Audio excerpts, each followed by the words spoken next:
Welcome, everyone. This is your friend, the DN WhatIf 2.0, here with another exciting fanfiction. Today, we're diving into the story of What If Deku Had a Mysterious Sparring Partner? If you enjoy this video, don't forget to hit that like button and subscribe for more fanfiction content just like this. Now, let's get started with the fanfic. When he realized that he didn't want to go to Seoul Nia like Momo, he'd gotten a bit insecure. They'd been in the same class for about 3 years, and she was his first and only friend. To be willingly separating from her wasn't an easy choice. The fear of drifting apart had eaten at him for a long time. In the end, Izuku realized that he'd never forgive himself if he didn't go to Deveron. There was only so long that his uncle would be able to train him. Most of his training already was being taken over by his father and Jurepa.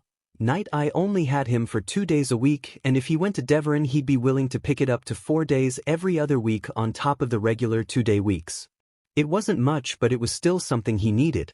The dojo didn't have nearly enough room for a full-scale obstacle course like the one Uncle Night Eye kept, and that was the thing that tipped the scales. Telling Momo that he'd be going to a different school was really the hardest part of it all. He felt a bit bad for choosing his training over Momo, but she understood. They'd both promised to talk every day and hang out every Sunday and any weekday they could. Izuku would never forget the way she smiled and said, "We'll both be going to UA anyways, so it will only be for a little while." Of course, he just smiled and said, "Exactly," ending the dilemma. But every time someone told him that, his heart always stilled and his body would feel so cold. He never stuttered anymore. He still got a bit over-emotional around people he was comfortable with, told a lot of bad jokes, and was as quirkless as they come. It was a bit of sore point, one that Momo couldn't possibly know he had, that getting into UA wasn't as sure of a thing for him as most people tended to assume. But he'd learned to be pretty resilient since he did have a lot going for him regardless of, as his family tended to phrase it, the nature of his abilities. So, with Momo and Izuku talking every day through text and video chat home work sessions, he was bound to bring up Shudo, who he actually called Shudo, and who actually called him by his given name too, because Izuku was kind of conditioned to be overly friendly with people he liked. It sounded bad to phrase it that way, but Izuku supposed there had to be some kind of weird side effects having his dad be All Might, and if being weirdly affectionate with his friends and crying on them once in a while was it, then so be it. Momo, of course, immediately perked up and became excited. She practically demanded to meet his new friend who had a standing sparring session with on Fridays. He of course promised he'd do his best, but it wasn't exactly as easy as all that. Shudo had a lot of things he was dealing with. The fact that Endeavor didn't even know that they were friends was one of them. The way Shudo talked about his father was a can of worms Izuku thought he could open just yet. There was something deeply wrong there, and he wasn't quite sure how to broach that subject just yet without scaring his new friend off. So Izuku began to talk to Shudo about Momo. He told him all about her quirk and how she had been his first friend ever and how nice she was. Izuku did his best to build her up and finally executed the final move by saying, "My friend Momo really wants to meet you, so I was kind of wondering if you could join us for a movie or something after school on Saturday." Shudo, who stood across the mat from him and was looking at him like he had a second head because that kind of came out a bit nervously, replied with, "Maybe. I don't know. Do you ever get pictures taken of the two of you when you're out together?" They were a bit older now than when they had first met. When he entered middle school, his father had a long discussion with him about how a lot of things were going to change very quickly in the next few years, and it was going to feel like a hurricane in his brain sometimes. And while that was all well and good to know that it was another to be just past 13 and being able to do things like actually go out with Momo to watch movies at the cinema and even lunch without needing a parent or guardian as long as they stayed in heavily heroed areas, it was fine. This meant that, yes, the press did like getting pictures of them together and plastering them across tween magazines like they were some sort of specimen to be analyzed. That was the problem because Shudo would absolutely say no. If there was even one picture of him and Shudo in a magazine together, something would happen. Izuku wasn't sure what, but Shudo seemed to know, and it wasn't shaping up to be a good thing. When Izuku had first told his dad that he'd made friends with number 2 hero's son, he'd made this face that Izuku didn't quite understand until he got to know Shudo better, and yeah. Them being friends was definitely going to ring some alarm bells somewhere and maybe even bring about the downfall of modern society or some shit like that. but his dad had said it was fine. Because other people's weird ideas about imbalances of power and the rise of some sort of unholy alliance between All Might and Endeavor's offspring. So yeah, there would probably be pictures, so DMN. Unless, well, if we go out to this one Korean barbecue joint will be okay, otherwise there will be pictures, Izuku finally replied.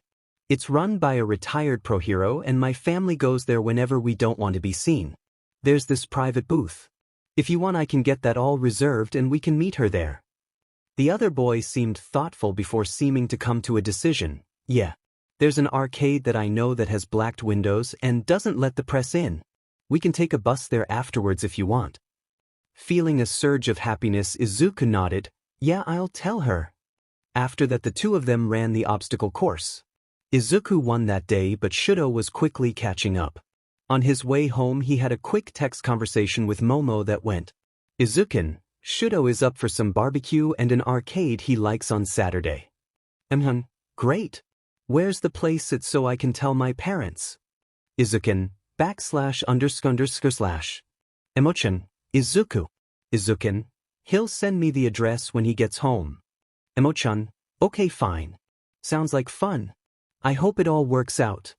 Izuku finished it off with a simple, me too, then contemplated how he was going to tell his parents he was moving his friendship with Shudo from the safety of his uncle's agency to a place they could be photographed. Getting home Izuku called out into the house with a cheerful, here I am. It was an odd custom but it's how they did it in the Yagi household. His mother called back with a cheerful, Izuku we're in the back garden. After his shoes were removed he placed his bag on the small bench by the door and slipped on his house shoes before making his way out back to them. Bounding out the rear door Izuku caught sight of them sitting together on a mat in the grass under their tree. When he reached them he fell to his knees and wrapped his arms around his mother enthusiastically as she laughed at his antics. Quickly he removed himself from her and did the same to his dad as his mother called a welcome home. Izuku sat next them on the extra space afforded on the mat and smiled happily, a perfectly real smile for his family. How was your day? His mother was always the first to answer. All right. Nina at the market says that they should have a good batch of seasonal fruit coming in since it's summer now. I was thinking of making a cake to have with them as toppings. Izuku laid back onto the grass and looked at the branches as they swayed in the light summer breeze. That sounds really yummy, maybe we can have Momo over for it or can take some to her. That would be lovely. Maybe I should invite the Yayorozu family. She cheered. It would be nice to have summer picnic with them again. Finally his father spoke. That would be really nice. They haven't been over in some time, it would be good to see them again. Izuku sat up again to look at his dad. How was your day? The hero chuckled a bit and smiled softly. It was a bit of a rasp and Izuku wondered if he'd stretched himself thin again. I spread my 6 hours out for a good portion of the morning and afternoon. He'd seen it on He Knew's app, and while his dad knew that he knew, it was still nice to hear it from him. I saw that nasty situation downtown with the carjackers. I'm glad everyone is okay. The man nodded. It was a bit touch and go for a bit but it turned out all right. Then both of them grinned and in unison said, it turned out all might. Making them both laugh at the unimpressed face his mother made. How was your day, Izuku? The woman smiled encouragingly. It wasn't as if he kept it from her anymore, but he supposed it did seem rather recent that he was more comfortable telling her things that happened at school. After all, he never liked talking about it back when he shared a class with Kachin. It was okay. We have a few tests coming up. Oh! He suddenly exclaimed as if he'd just remembered. Shudo said he'd like go with Momo and me to barbecue after school on Saturday and hang out at an arcade if you were okay with it. Pulling out his phone he checked his email to see if Shudo had sent the address and he had. Izuku handed his phone over after clicking on the link and having it display the arcade's information. His father took the phone and looked over it with his mother. Izuku held his breath for a moment and released it to calm himself. He was obviously just nervous because he wanted to be able to hang out with his sparring partner somewhere that wasn't a gym and he wanted him and Momo to meet and become friends. If his parents said no, they were just looking out for him. It wasn't like he didn't know how dangerous it could be out there for him. After a good few moments his parents seemed to confer before handing back his phone. Izuku. His father began, and he did his best not to tense in anticipation. We're going to say yes, but you must understand our worry. Endeavor, while I do wish it was different, doesn't exactly like me. Izuku nodded. He'd known. Shudo had kind of told him a little bit about it, but he hadn't really gotten into detail about the whole affair. We just want to make sure you know that if Todoroki isn't telling his dad about this, the repercussions could be bad. Not for us, but for him. Izuku stopped to think. He'd known on some level that was the case. No one just didn't tell their parent they'd made a friend unless they were afraid of something. That something, Izuku expected he might know what it was. He knows his father better than anyone else. Izuku replied, I trust his judgment. His mother sighed, then gave him a weak smile. Oh Izuku, I know you care about him, but…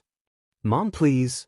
He frowned. He could feel the mixed emotions burning at the back of his throat. He was on his knees looking at the ground, almost bowing now. I'm the only friend he has. I at least know what that's like, and I can't stand to watch him be so lonely. Suddenly he felt a hand on his head. Lifting his face, Izuku found his father in front of him with a rather tender expression on his face. I don't know what from, but you're trying to save him, aren't you? Izuku felt the tears burning now. He wasn't even sure what it was, but he could only reply with a firm yes. Didn't fall, but his dad hugged him like he was once again a small child who had hurt himself out playing in the yard. Then it's okay. We'll stand with you, Izuku. That Saturday Momo had texted him a reply finally that just said, Dad says if All Might says yeah, it's fine. So that meant against what Izuku felt like was all odds that dinner and an evening at an arcade was a go. Izuku, feeling rather giddy, made a group chat with the three of them and sent out. Izukin, looks like Operation Thin Ice is a go. Emo-chan, we're not calling it that. Shudo, I don't have another name for it. Emo-chan, why does it even need a name? Izukin, because this is a covert operation, okay? Emo-chan, it really isn't. Shudo, I agree with Izukin. Izukin.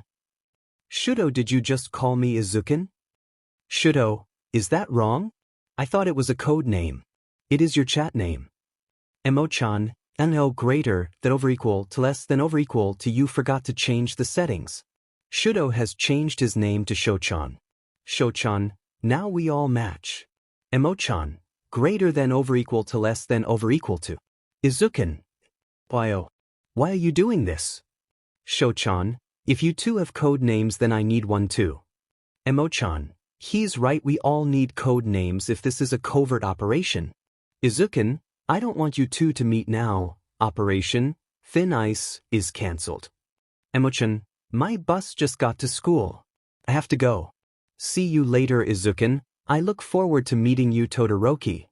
Sho-chan, goodbye, Yayorozu. Izukin, see you. Izuku sighed and closed his phone. His bus would be getting to school as well, and he'd talk to Shudo there. Shaking his head, he sighed. Shudo had this air about him, and while Izuku was sure he was joking sometimes, the other boy seemed to just be really bad at most social interactions. But that had to have been him teasing, right? No one just started calling you by such a baby name unless they were teasing? He'd heard Night Eye use it. Was Shudo jealous of the rapport he and Momo had? He had to be just teasing. Well, at least Shudo was the kind of guy he could just ask up front about it. When he reached his class, Izuku was immediately met by a grim-faced Shudo who said, We've only just started calling each other by our given names. I'm sorry if I overreached my bounds. Izuku felt a bit embarrassed by the whole thing and chuckled to try and alleviate any awkwardness either of them were feeling by going the Momo route and saying, No, it's fine if you call me that in chat as long I can call you by your code name there as well. Shudo nodded. That was supposed to be a joke, but in hindsight I don't know if it was appropriate to be talking that way in a chat with a girl. I've grown too used to talking to you casually in our own text conversations. Trying not to push an already awkward Shudo, Izuku nodded and replied, It's fine. Momo would have been angry if she thought you were being inappropriate. She just thought it was funny, but if you still feel awkward about it you can apologize to her when you meet. Shudo nodded again. He seemed to be pulling back into himself, and Izuku had to wonder if he was just nervous about meeting Momo.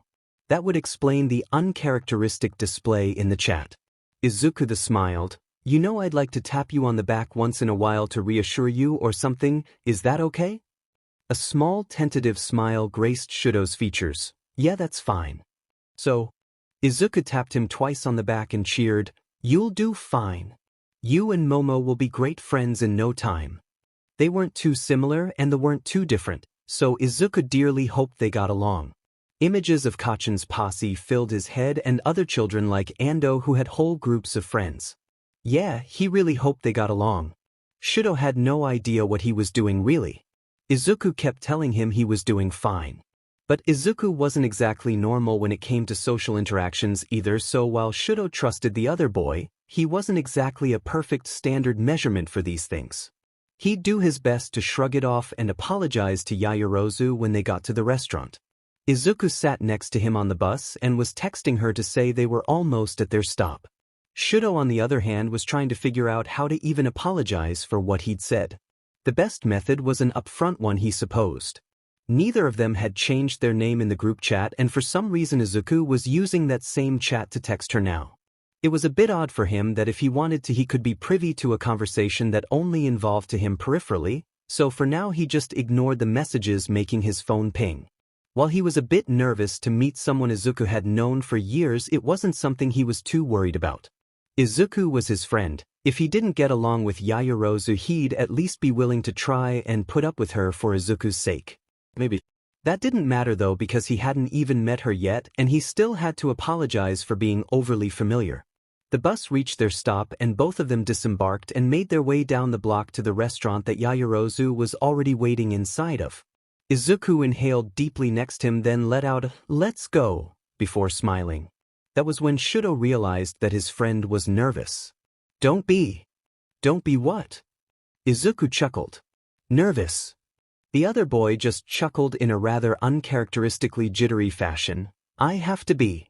My two friends are meeting and I kind of want us all to be best friends or something, and I know that those are some really high expectations, but I can't help it. I've never had more than one friend before." That startled Shudo a bit, but not as much as it would have a few months ago.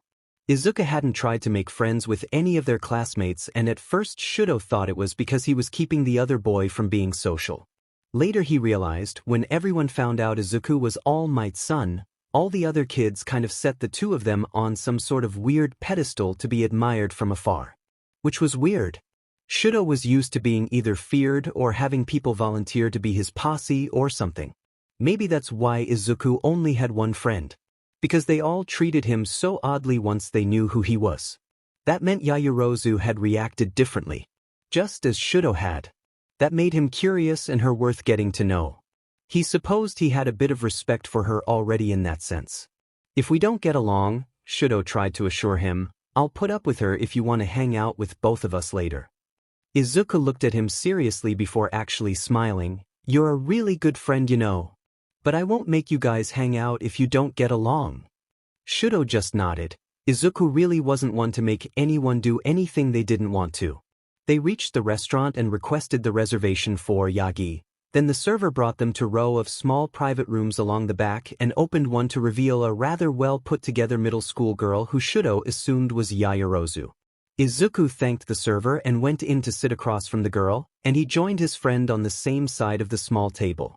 They all sat on pillows placed on the ground. The grill had already started heating and there were some sides on the table. They ordered their drinks and the server left to fetch them. "They're bringing a couple servings of meat and some cold yakisoba to start us with. If there's anything else you want, I'm sure you can ask them for it then." The girl informed them as they got comfortable. "This is Yaoyorozu Momo," Izuku announced and gestured towards her, "and this is Todoroki Shuto." Then he made the same gesture but towards him. "It's good to meet you finally." She smiled excitedly. Shudo nodded and replied, "I must apologize for being too forward in the group chat earlier." Yaoyorozu nodded. "That's okay. I wasn't offended, but I have developed a strange sense of propriety thanks to this weirdo." She then gestured to Izuku, who sputtered indignantly. "He is a bit uncultured sometimes, isn't he?" Shudo asked, entirely serious, causing her to smirk slyly. "See, Izuku, you're completely inappropriate when it comes to proper Japanese manners."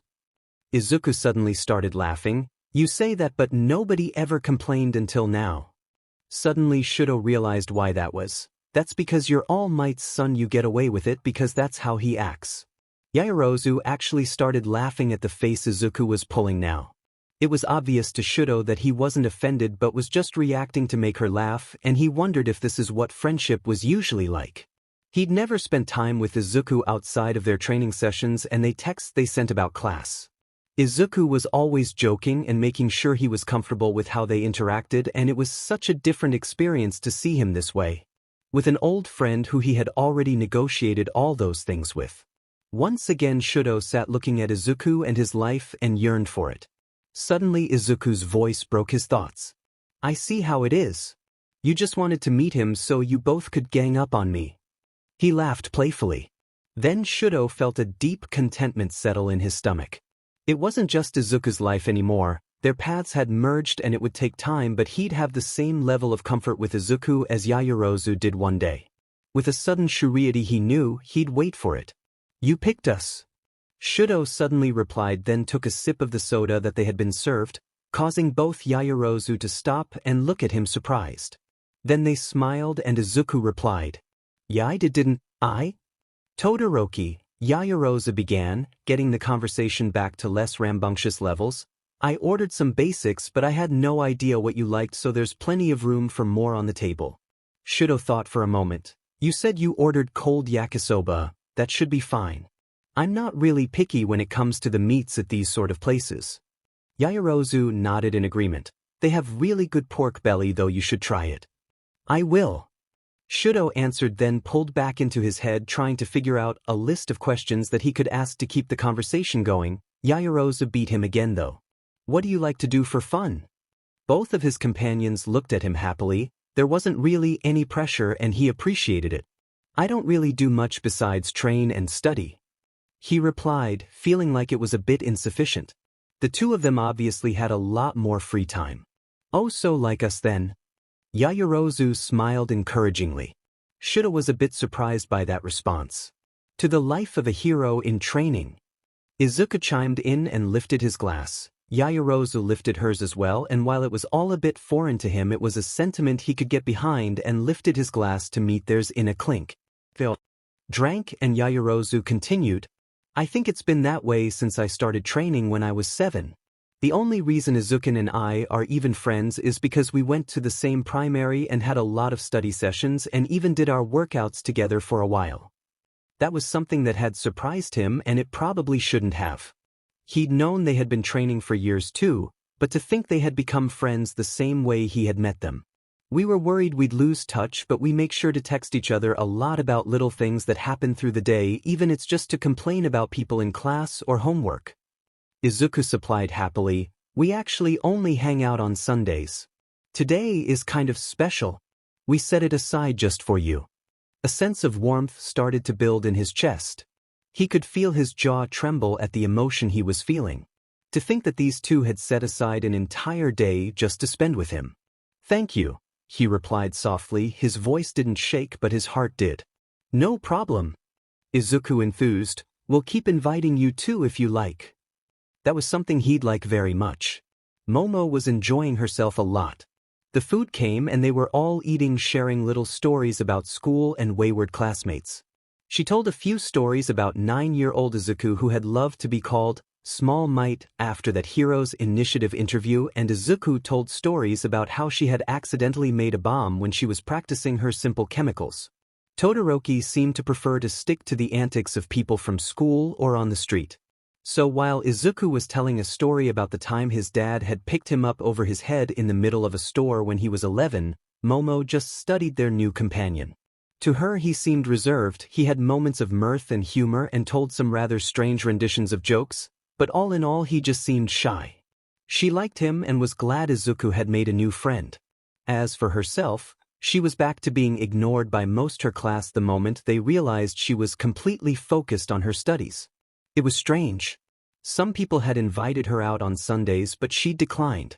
Izuku had told her it was fine to invite people on their outings if she wanted, but nobody really ever seemed good enough.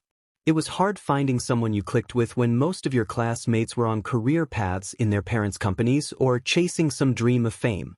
She was the only person in her class that wanted to be a hero. Sure, there were some people from primary in her current class, but it wasn't like she had made tons of friends there either. So, when Izuku had told her he made a friend, she was a bit jealous. When Momo had first met him, Izuku was shy and muttered out his sentences and cried when he got really happy or sad. To be honest, he still did the crying on a smaller scale and only around people he knew well, but the rest of it was gone. He was outgoing now and had a lot more confidence than she did. She kind of felt like his new friend would steal him away forever. Then he told her who he was. That he was chasing the hero track to UA like them, and she realized that maybe he hadn't changed at all. Meeting Todoroki filled her with so much relief. He was someone she could appreciate. He seemed like someone who worked so hard that he'd never made any friends anywhere. Part of her wondered if that's who she would be if she'd never met Izuku. Someone so to themselves who only had their brain and their training. Momo was glad Izuku brought him. Todoroki seemed like he needed few friends. Focusing back on the conversation at hand, Izuku was to the part where Mr. Yagi had been scolded by Inko for being so reckless in the middle of the store where anyone could see them, and Shudo was smiling humorously at the enthusiastic way Izuku was telling the story. "How many times has he dropped you?" Momo teased, and Izuku glared playfully at her. "I'll have you know he's only dropped me once. And that was just a couple weeks ago during training." She shook her head and chuckled. Todoroki stopped smiling then and looked a bit thoughtful, then a bit concerned. "You're really sturdy, Izuku, but your dad is about 8 feet tall, and for someone your height that's a pretty high drop." Momo snorted, and Izuku looked at him with the most offended expression that Momo just couldn't deal with and had to take a drink of her soda to stop herself from choking. As they got ready to leave their booth, Izuku took off his school uniform's blazer and put it in his backpack. Then he looked to Shudo and smiled. "You want to put yours in here too?" Shudo nodded and took his off and folded it up, then handed it over to him. "Do you have something for my hair in there?" Izuku pulled out a hoodie and slipped it on and offered Shudo the hat he'd brought with him. It was just a simple black ball cap that he'd used on several occasions when he'd went on family outings. With a simple thank you, Shudo placed the cap on his head and tucked as much of hair as he could into it. Momo just took her jacket that was folded on the pillow next to her and put it on.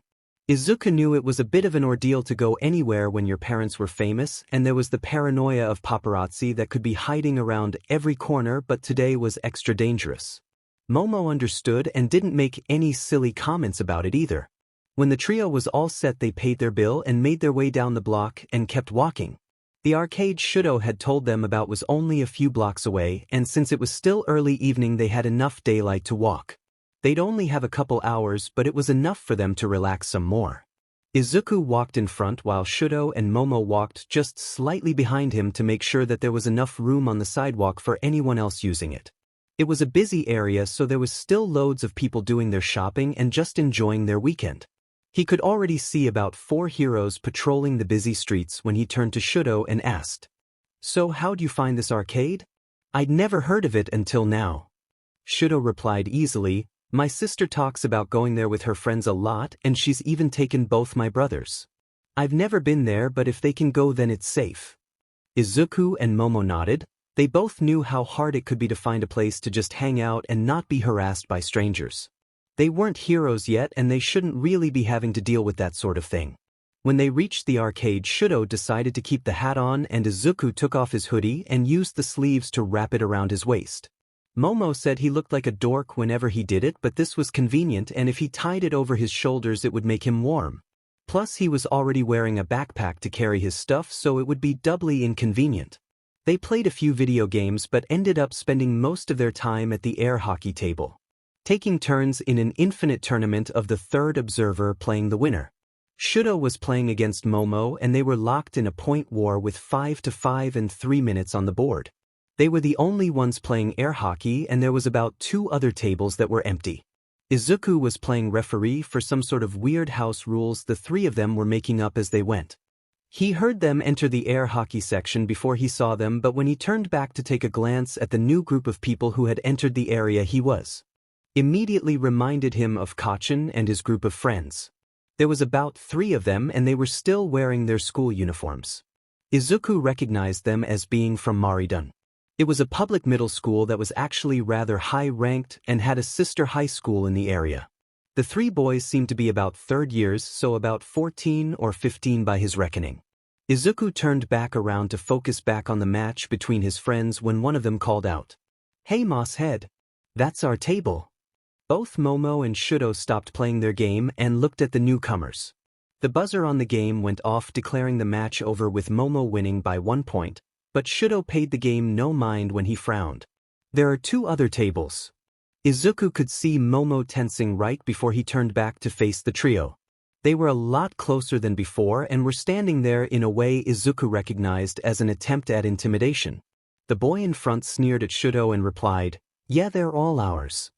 The 2 boys flanking the one who spoke began chuckling. That was the moment Izuku realized that no matter what move they made, these guys were going to try to fight them.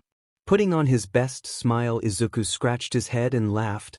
"Wow, you must have a lot of friends to need this many tables. Shudo, Momo, we should just head out and maybe get some ice cream or something." Shudo nodded, his face showing approval, and Momo replied with a steady, "Yeah." The 3 of them grouped together as far as they could from the older boys, and Izuku was paying close attention to their responses. One had spiky hair, the other had purple hair, and the last one had eyes that were completely yellow, even the mascara. As they made their way out, they could hear the boys laughing, and what Izuku had not expected was for one of them to suddenly say, "Hey, wait, aren't you All Might's kid?" Without missing a beat, Momo had suddenly grabbed both of them by the hands and was running. When they hit the street, there was no way any of them were going to stop, as the boys who had kicked them out were suddenly chasing them, yelling, "Hey, wait, come back." Yellow Eyes, as Izuku was calling him in his head, was calling after them again. The 3 of them were booking it down the street with a group of older kids chasing them. They were doing their best to duck and weave through the crowded sidewalk, all while saying together. Shudo looked at him with wide eyes, and Izuku knew that they were going to be screwed if a hero heard the ruckus. Momo suddenly said, "There's a bus that should be at the corner about now. I saw it scheduled when I was looking for buses home." Izuku was now chanting "Tee-nee," because the bus wasn't there and they had almost reached the bus stop. So they ran on, and they could hear the other boys' shouts growing fainter and fainter just before Izuku grabbed Momo, who was on his left, and shoved Shudo, who was on his right, into a nearby store.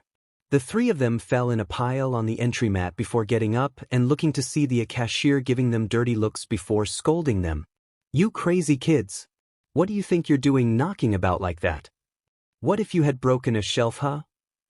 Shudo and Momo seemed frozen as the adrenaline pulsing through them was still going, and Izuku smiled as best he could and apologized for all of them.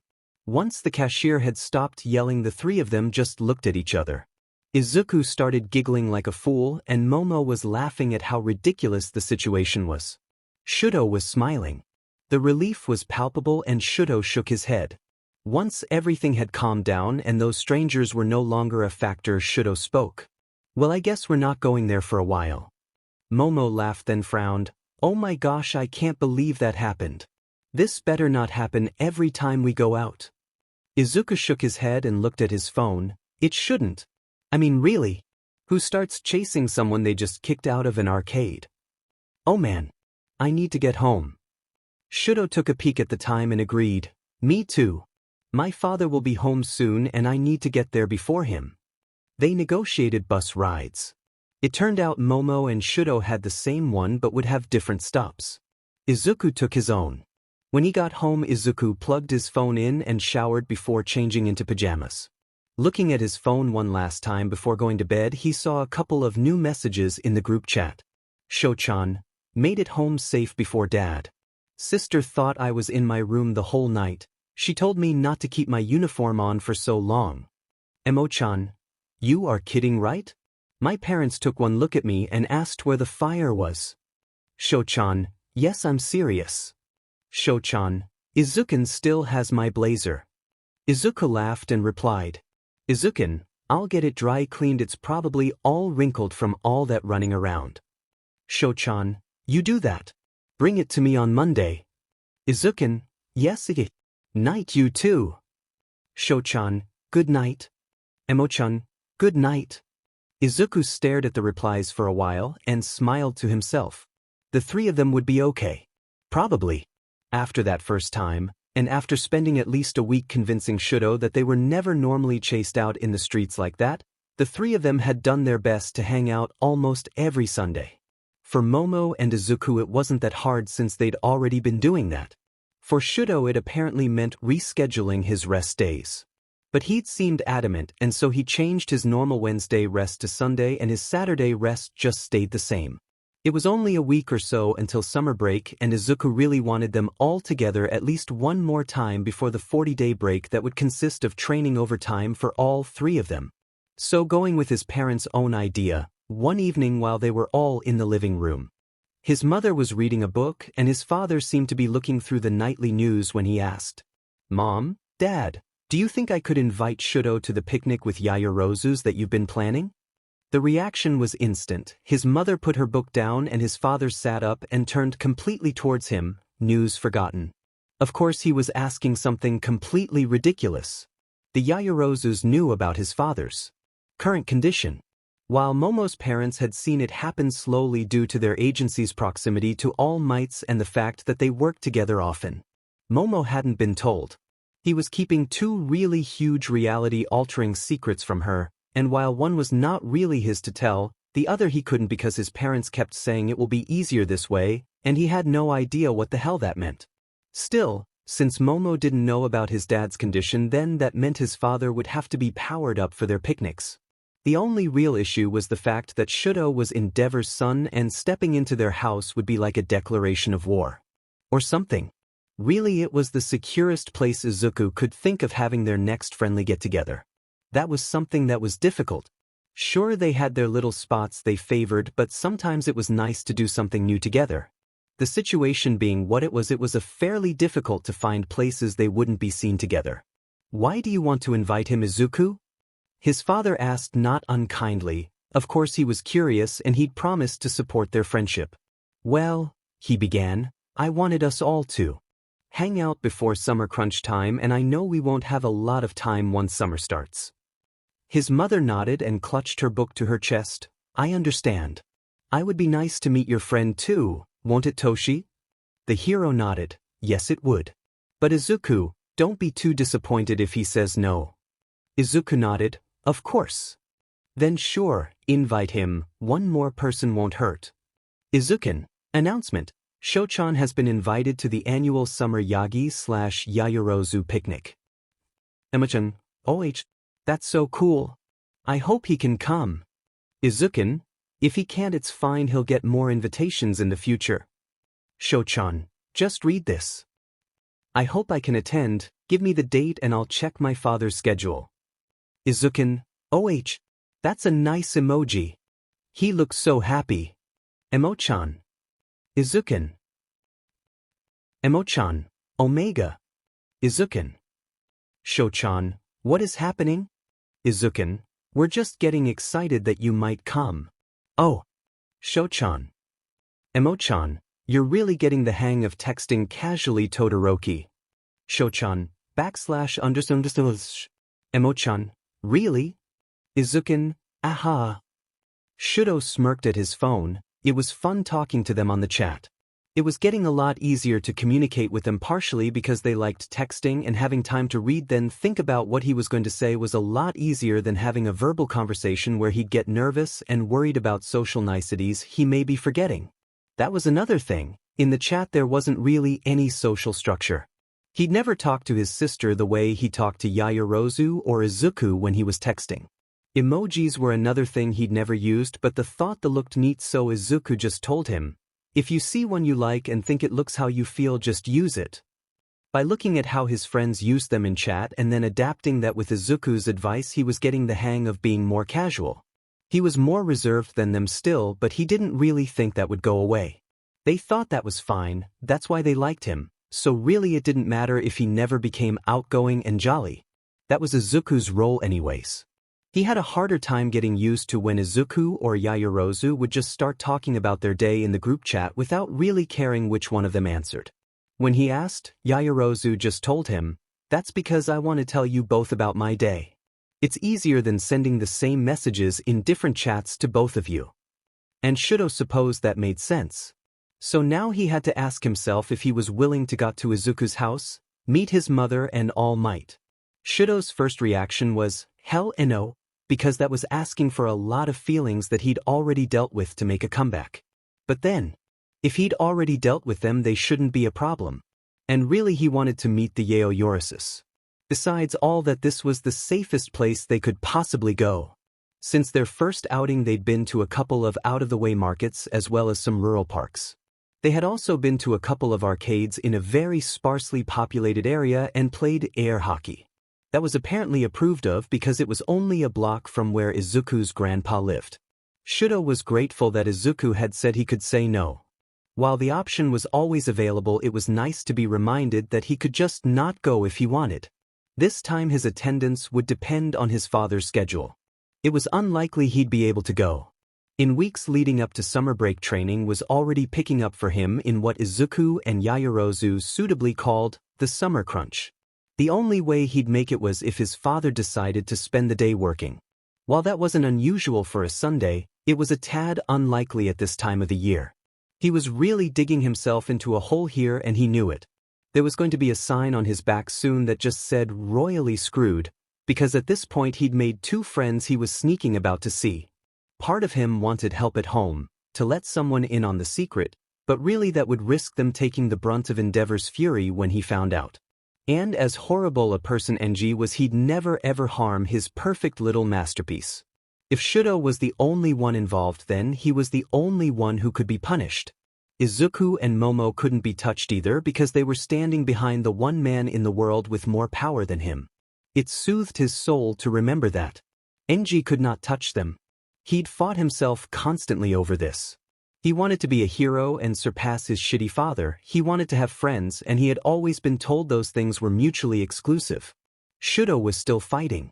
While he enjoyed the camaraderie and times he spent with Yaoyorozu and Izuku, he wondered if they would abandon him once they entered high school. All of them were shooting for Yue, all of them were capable. Would competition bleed out their friendship? But then, right now they were in competition anyways, weren't they? He and Izuku had spars and were actually tied for wins. Shudo was finally beating him at the ever-changing obstacle course that Night Eye would lay out for them, and while they were competing they both had a fierce need to win. When it was all over they would drink water and Izuku would compliment him or jokingly complain about how Shudo was catching up with him. While Shudo knew Izuku wouldn't abandon him, he thought they would have to talk about it eventually. After all, only one of them could be number one.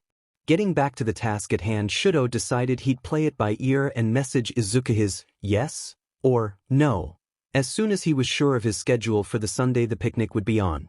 As it was a Wednesday, it made sense for him just to forget about the whole thing lest he worry over it before he needed to. It was Friday when he got his answer though. After a rather brutal workout courtesy of his father's personal hand in that day's training, he was cooling down with a bottle of water that had a bit of sports drink in it when NG looked him up and down and said, "You've gotten a lot faster, Shudo." Remaining calm, Shudo continued his cool down stretches. "I've been working on speed training." His father nodded and said, "Good. I'm going out this weekend. I'm spending both Saturday and Sunday searching for a serial killer in Kanagawa. Continue as if I were here." Shudo frowned and didn't answer. NG glanced at him and then continued his own stretches. As for Shudo, he finished up and went to shower and change, quickly shooting off a text that said, "Shochan. Announcement. I'll be able to go to the picnic." When he got to his phone again, the replies were, "Izuken. Enchan. Nabla." Every year since they were 9 their families had a picnic together. It originally started as the Yagis thanking her parents for helping out when All Might had been sick. At the first picnic there had been about a half-dozen other heroes, but the 2 years after that it was just them and the Yagis. Momo supposed it was because Izuku and she had become good friends, so their parents felt the need to try and get along. Fortunately, they didn't have to try very hard and they had dinner together every month or more. "Mom," Momo called out. They were both in the garden tending to their plants.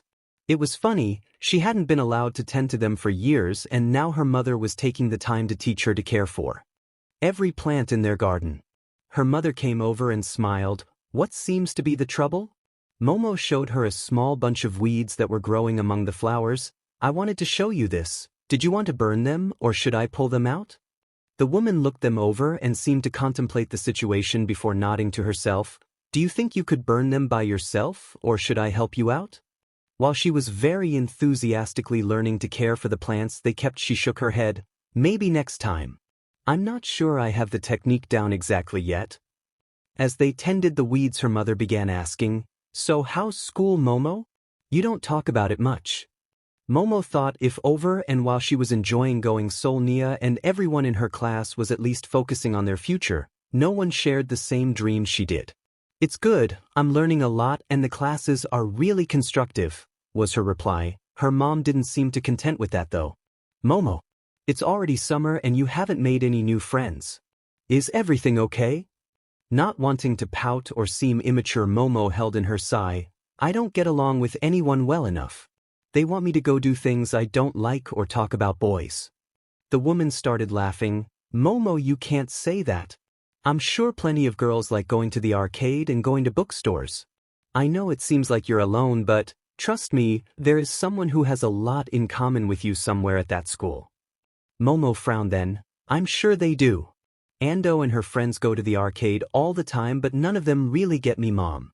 None of them understand that my only free days are Saturdays and Sundays because I have to be able to make everything I possibly can before I turn. They don't get that I have to work out every day and go to bed early so my body can rest. Finally she sighed. If I tell them I'm busy and that Sundays I already have plans but Saturdays free most of the time, they look at me like I'm crazy. Not a single one of them has to manage their time like that. Do you dash? Her mother inhaled and looked like she was going to get misty-eyed. Do you resent it? Then Momo laughed. Of course not. I love it. Every day I'm one step closer to my dream of being a hero mom. I'm doing everything I want. I just want people who get that have to go through the same things. Yes, well, the woman smiled softly then as she finished burning out the last of the weeds. I guess I'll have to hold out for you getting into high school to have any slumber parties. She laughed again and shook her head. Yeah, I guess. It was hard on her. She didn't get to see her friends every day at school like Izuku and Shudo did. And for some godforsaken reason her mother thought that Izuku and Shudo couldn't properly fulfill her friendship needs, as if them being boys made them less relatable. Momo cleaned up after her gardening and went to do her homework. It was Friday, so she got dressed in her comfy jeans and a t-shirt and set up her webcam. Logging into her computer, she opened the door to her room so her parents could hear what she was up to. She checked her friends' statuses. They seemed to be online and already in a video call, so she checked her messages. Sure enough, Momo found an invitation to a conference call. Selecting accept, her laptop's screen filled with Todoroki and Izuku's faces. Welcome. Izuku chimed happily as Todoroki called a quiet, "Huh." Todoroki was wearing headphones and sitting at his desk, and Izuku was providing music via a small radio he kept in his room. This was what got her through, really. She practically lived for her Sunday hangouts and video study sessions. And for now it would be enough. It would only be another 2 years. The best way Shudo could describe what was happening was that they were having an argument. He'd had to put his phone on silent because something rare happened and his sister was making him breakfast on a Saturday morning. His phone was going nuts, so he just placed it face down at his place at the table and decided he'd have to wash his hands of it for the time being. Shudo was eating when he finally took the time to catch up with what Yaoyorozu and Izuku were saying. Emo-chan, I really think that we should just call the chat group Hero Squad. Izuku, I say that's not a good name at all. How many kids do you think name their group chats that? All of them. Emo-chan, so it's like being All Might's son and wanting to be called Small Might. Izuku, I was 5. Okay, stop please. Get back to the point. We should call it like Alliance of 3-inch or something. Emo-chan, okay, the 3 is a good idea, but Alliance has to go. Sho-chan, why does the group chat need a name?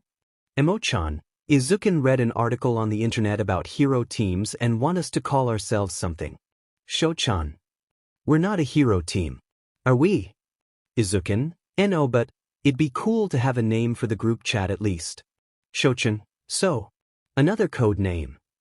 Emo-chan, exactly. Sho-chan, I really don't mind either. I'm not really picky.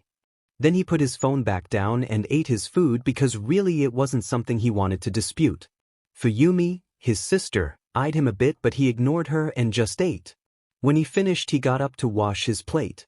Fuyumi was still eating and when he turned back around he saw her peeking at his phone's lock screen. Shudo felt like his blood was freezing and his heart had stopped. For some reason, his hand flew to his pocket even though he knew his phone wouldn't be there like he thought it had been when he'd cleaned his plate. Fuyumi put it down and looked at him, and she seemed every bit as nervous as he did. I was just going to check the time. But who are they? She asked shakily, all those messages.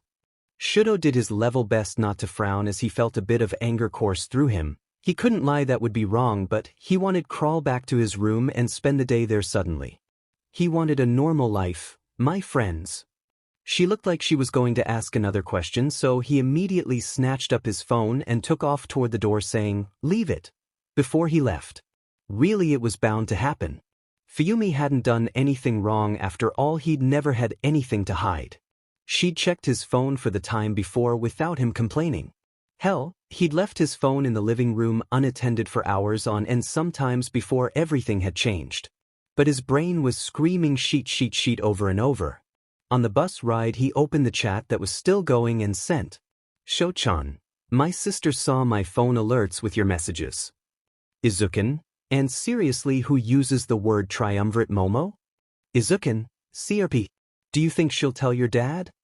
Emo-chan, maybe you should talk to her? Sho-chan, if I talk to her she'll get in trouble when he finds out. I don't know if she'd tell him if I didn't say anything though. She just knows I have a friend and she won't see anything wrong with that. Emo-chan, I don't know Todoroki. Your judgment is really the best for this but if you need to you can just tell your dad about me. Sho-chan, thank you but unless he asks. I don't think I'll tell him.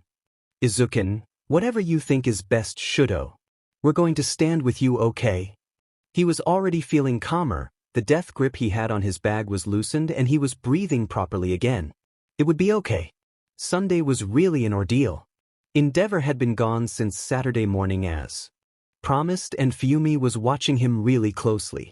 She'd been on his side of the house when he got home on Saturday and had even brought him some of the dinner she made that night.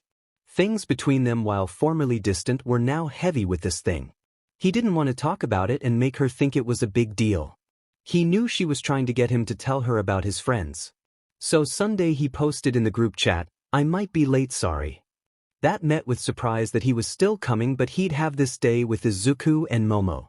Nothing would stop that because in his mind it may very well be the last in a while.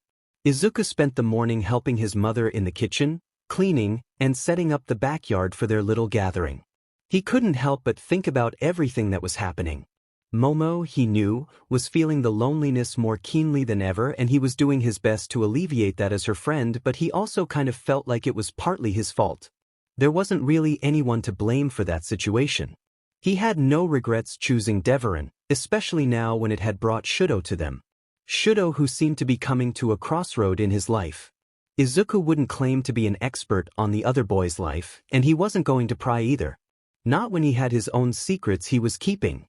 But that didn't mean he couldn't be worried. His father of course had noticed and asked, you seem more anxious than usual, is everything all right? Izuku ran through his current situation and tried to verbalize how he was feeling. It's just Shudo is dealing with so much and Momo, she tries to hide it but I can tell she misses being able to see each other every day. We talk all the time but it's just so different now. I feel like I'm the only one who's really happy and I feel like being happy makes me a horrible friend. He could feel the tears burning in the corners of his eyes. It was just him and his dad right now and he might just start crying. His father reached towards him and suddenly chopped him on the top of the head causing Izuku to let out a shrill squeak. It's okay to be happy you silly boy. I'm sure your friends are too. You know you can be happy and hurting at the same time. What matters is that you don't let the hurt rule how you live. His father smiled and then hugged him tightly. Izuku sunk into the embrace and clung to his father like a child would. The hero continued speaking, you and your friends are all still growing up and that means that a lot is going to change. As long as you stick together you will make it out all right. Izuku nodded but didn't move from the embrace. He was already 13, but he still felt the safest when he was in one of his parents' arms. What if something goes wrong? What if we can't see Shudo anymore, or Momo gets so fed up with it all she stops talking to me? Do you hear yourself? Was the half-amused and half-concerned reply. What if this and what if that? None of that has happened, and if it does, if you really care about Todoroki, you'll pick up where you left off when you do see him again. As for Yaoyorozu, she's stuck with you this long. If she leaves, then she leaves. Like I said, life is change, and growing up is just change in extra amounts. Just breathe a bit, my boy, you'll be just fine. You'll see. They stayed there for a few moments, just until he felt all right again. When Shudo did arrive, it was a while after the Yaoyorozes had, but just before they were about to eat. He looked like he had the weight of the world on his shoulders, so Izuku did his best to just be his friend. Momo had brought his mother flowers for the garden, and while Mrs. Yaoyorozu explained to her how to plant them, Mr. Yaoyorozu talked to his father about current events and the newest support items they'd heard of. Izuku was able to grab his friends and pulled them to the place that was set up under the tree with a blanket. "I'll be right back," he promised with a smile as he left to get them all more drinks. Really, this was the best he could do when he really could do nothing. He was feeling a bit helpless and then tried to remind himself that sometimes you can't do anything. Sometimes it's up to someone else to do the fixing. Momo's loneliness wasn't something he could fix completely. Being her friend and talking to her all he could was the only course he could take. Izuku reminded himself that he couldn't pry into Shudo's life because he had his own secrets, and Shudo would have to feel safe enough to come to him first. When Izuku left, Momo shook her head and got comfortable under the shade of the Yagi's tree. "Is everything okay with you and your sister Todoroki?" Todoroki nodded. "It's as fine as it will be for now. I'm thinking this will be the last time we're all together for a while. Between the summer crunch and my family, it might be a bit touch and go." Momo nodded. Todoroki had an odd relationship with his siblings, and while Izuku knew more than her, he didn't really know much either. "How does he do it?" Todoroki suddenly spoke, gaze focused on where Izuku was getting them refreshments, and Momo tilted her head trying to puzzle out what he was asking. Luckily, Todoroki continued. "He has his father's quirk, so how doesn't he succumb to the weight it must carry?" Momo's eyes widened and she felt a wave of shock pour over her. Did Izuku tell you he had All Might's quirk?" Todoroki stopped to think, then shook his head. "No. I just assumed, I suppose. He doesn't talk about it, and All Might is very secretive as well. I figured he didn't want to talk about it because it wasn't just his secret to talk about. After all, it seems to be a mysterious power." Momo couldn't help but agree. "You're right, but he's never told me what his quirk is either. For a long time I thought he was quirkless, but he wouldn't be training to be a hero if he was." Her friend let out a long. She sighed as she thought about it. Todoroki wasn't someone she could reach very easily. He had more in common with Izuku after all. He spoke again. "Perhaps it's the weight of it that keeps him from speaking." It may have just been her, but Todoroki looked so fragile in that moment Momo thought he might break if she breathed. The moment was broken as Izuku arrived, happily serving them. Her best friend got comfy and she continued in a similar vein. "We've never talked about your quirk either, you know. It must be your mom's, right?" Izuku made a face and she kind of started regretting the question. Fortunately, Todoroki was willing to answer. "I inherited both. Ice on my right and fire on my left." That was surprising to her. He normally just talked about the cold part. But if he and his dad didn't get along, Todoroki is going to have one of the coolest quirks at UA. Izuku laughed. "He'll be a strong rival for whoever's in his class." "I had always thought it would be you," Todoroki replied, and Izuku kind of froze, then just melted into a smile. "Okay, I'll be your rival, I guess. I mean, you can have more than one. But we're all aiming for the top, so I guess all three of us are rivals, really," Izuku chattered on. Todoroki seemed thoughtful and replied, "How would you feel if I beat you? What if I became the undisputed #1 hero? How would you feel?" Momo hadn't really thought of that. They were all aiming to be top heroes, but Izuku and Todoroki had loftier goals than just being a high-ranking hero. They both wanted to be the #1 of the new generation. She looked at Izuku intently. She was just as interested in his answer as Todoroki was. Izuku was no longer smiling. He gave them the most serious expression she had ever seen him wear when he said, "If you beat me then that means you're better. That means that we both gave it 100% and you came out on top. So I'll be proud of you and support you the best I could from my spot as number 2. After all, finally Izuku gave them a brilliant smile. Being a hero isn't about fame and glory. It's about doing your best to keep the people of the world safe, right? Well, she couldn't really argue with that, but Todoroki seemed to be staring Izuku down with an intensity she hadn't really expected. Suddenly a shrill ringing filled the silence that had come over them. Todoroki quickly pulled out his phone and answered. Momo's stomach dropped when his face suddenly became ashen and he told the person on the other side, "I'll be right there as soon as I can," and hung up. Sparing a glance towards Izuku, she found he looked just as worried as her. Todoroki stood and announced, "I have to go home right now. My father just got home early and is asking for me." With that he said the quickest goodbyes he could and was gone. A cold fear settled over the two that were left behind. Izuku looked toward his parents who were looking back to him, and Momo suddenly felt like everything was about to change. From a very young age, Shudo had been encouraged to make friends of a sort. Almost every year his father would encourage him to forge connections with people who had quirks that could support his in the hopes of forging bonds. Shudo always understood those bonds would exist to propel him forwards towards his father's goals. That was, the people he'd meet would prop him up as a leader of sorts, and Shudo would be capable of using them as resources in the future. None of the people Shudo had met were ever to actually be his friends. His own standoffish nature led to him never actually forging any bonds at all. According to Endeavor, that was okay. Shudo wouldn't really need anyone until much farther in the future anyways. And then Shudo had met Yagyo Izuku. Through Izuku he'd met Yaoyorozu, and finally he'd forged bonds. But not the kind his father had wanted him to forge. Yes, Yaoyorozu had heroes for parents, but they were top 40s, not top 10s. Izuku's case was a bag of bad and horrible wrapped up in a blanket of awful. While he was the son of a top hero, that hero was All Might, and technically Shudo had been encouraged to actively seek out and destroy the boy at his earliest convenience. So he'd kept it a secret. If it was just Yaoyorozu, Enji would maybe roll his eyes at his friendship with her and then just let it be. But Izuku was the one who introduced them. And Endeavor wasn't a stupid man. He would recognize Yaoyorozu as Izuku's friend from those stupid articles about All Might's son's childhood sweetheart, or whatever CRP they published. So as he rode the train home, he could feel the tension in his body slowly increasing. He'd received about 4 texts from his friends hoping that he was okay. Shudo wouldn't reply until it was over. According to his conversation with Fuyumi when he was at the Yagi's house, she wasn't as discreet as Shudo had given her credit for. She'd told Enji that Shudo wasn't home and had actually been spending the weekends out, most likely with friends from school.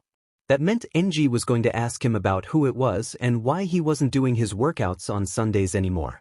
This was easily going to turn into an explosion. All of Shudo's anger was going to boil over. Of course he wasn't stupid, so there was an undercurrent of fear. He was about to throw himself against a door and barrel into completely uncharted territory. There was a healthy amount of fear. But still, when he arrived home, the tension that had been building encompassed his entire body. The anger he was feeling towards his father was no longer limited to this instance, but had linked itself back to every moment that he could remember that Enji had wronged his family. He'd practically stalked into the house prepared for everything to finally come to the climax it had been building to for years. Enji was standing in his living room looking a bit put out. Fuyumi was sitting on the couch and seemed rather nervous. Shudo was surprised to see her but not fazed. "Shudo!" Endeavor frowned at him. "Why are you out today? I have an entire training unit posted for you." Shudo inhaled and felt his throat burn. Part of him was grateful they were starting with that question. When he spoke, he was still in the entryway and was staring at the floor. "Sunday is my rest day. I've been doing the Sunday units on Wednesday for months now." He heard as Fumi inhaled sharply. Endeavor seemed to tense and his frown grew deeper. "And why have you moved it? Why did you not tell me you did so?" Shudo kept his breathing steady and tried not to let the fire he was feeling in his veins control his tone. "This was it. I've opened up Sunday to spend with my fiends, and I didn't think I should bother you with such a trivial change." It was partially true. There were more reasons. One's endeavor was about to learn anyways. The man scoffed. Your training takes precedence over any silly friends you've made. And Fuyimi says you haven't been coming home until the evening on Fridays. She says you come home and eat and you don't work out then either. Are you effing around because of some worthless little friends? Suddenly all the fire in his blood became so hot it felt freezing. Finally he looked up, but not at his father. Fuyimi was staring right back at him. The fear and sadness in her eyes was palpable. Shudo hadn't thought she'd noticed. He'd thought that she didn't pay much attention to him. Because of that he hadn't considered that Endeavor would be learning about how he spent his Fridays ever. A small piece of him was angry at his sister, but he understood. Fuyimi had to divulge anything she could to their father. After all, she didn't have the insurance he did of being his precious creation. Shudo didn't bother looking at Enji and kept his focus on Fumi. I spend Fridays at the gym with my friend from school. So you skip your Friday plan altogether? You ungrateful child. Enji finally began putting some conviction into his voice. You think I pore over your training just to have you throw it away? Some sort of wall broke then, the one holding back all the rage and bitter fury he had been pushing down since he was in his blind fury. He looked directly into Endeavor's eyes and screamed, All Might personally makes those schedules for me and Izuku. Those sessions are the reason I've gotten so much faster these past few months. In his peripheral vision, he could see Fuyumi cringing back in horror. She was looking exactly how he was feeling at the moment. Enji, the smart man that he was, put the pieces together and the amount of rage beginning to pour off of him was suffocating. You've started playing nice with All Might Spawn then. I'd heard it might go to that school, but for you to actually forsake everything we've worked for. Shudo screamed again, the anger returning in full force. It's everything you've worked for. I'll never use my left side. I hate it. I hate pretending to care about everything you tell me to do. I hate you. Then his father did something Shudo would never forget. He'd watched in utter shock, frozen in fear as his father rushed towards him, reached out, and grabbed his right arm in utter fury. The man's grip was bruising. And suddenly Shudo's brain was screaming at him to run. Shudo could hear Fuyumi screaming, but it was almost as if he was underwater. Everything was muffled, and suddenly his body acted of its own accord and was freezing. He froze his entire right arm and was starting to freeze his father's hand. It all happened so fast that, when Endeavor finally seemed to realize what was going on and released him, the hero's entire hand and forearm were frozen with steam beginning to rise from it. Suddenly free, Shudo ran. He ran out the door as far as he could down his block until he reached a bus stop that was letting off passengers. Boarding it, he settled into the back of the bus. The blur of adrenaline wore off and he finally came to himself about 2 blocks from his neighborhood. The boy curled up into himself on the bus bench and began weeping silently. His phone suddenly chirped, and if it hadn't been the group chat's jingle he'd have ignored it. Opening his phone, he wiped his eyes and peeked at what it said. Izuku. Just me and Momo sending some more hope that everything is okay. Shudo began weeping again, and before he could think he looked at the bus route and began typing. Sho-chan, I need you guys. Please. Then he sent the address of an ice cream shop he knew was nearby.